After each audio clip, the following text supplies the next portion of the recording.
Jerry Luebbers with Plante Moran here. I'm with Don Ritucci from Oppenheimer. And Don, 15th Annual Healthcare Conference. This is a big night. It is. We got a great outcome here tonight. We got over 450 guests, so kudos to the team that put this together. Of course, you and I led that up, but that's on a side note.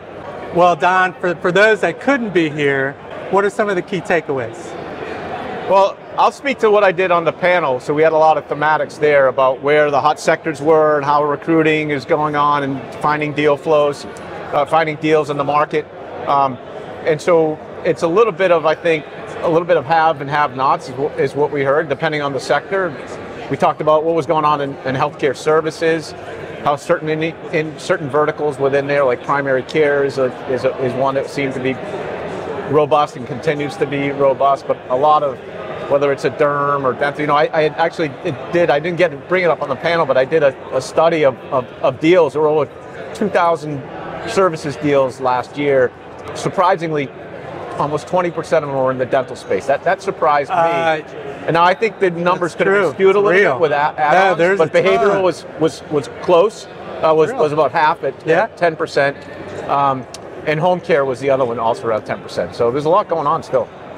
What when you think about your team and where you're focused, what are you guys excited about coming into that? Well, yeah. I mean, the good news for us is those sectors that I just mentioned. We're at its core on the services side. We focus on founder-owned provider businesses, and so my partner's Mark Cabrera, who leads up our services effort. He's done a lot in value-based care, and we're seeing that people think about that more from a primary care perspective, but we're seeing it in other sectors. So we're selling a neurology business right now. They're trying to transition into primary care. We saw it. We're seeing it right now in the gastro business as well. So we're hearing a lot of different things in the market. For us, we're very, very busy, which is good, and quality still seems to be holding up. Fantastic. Well, there you have it.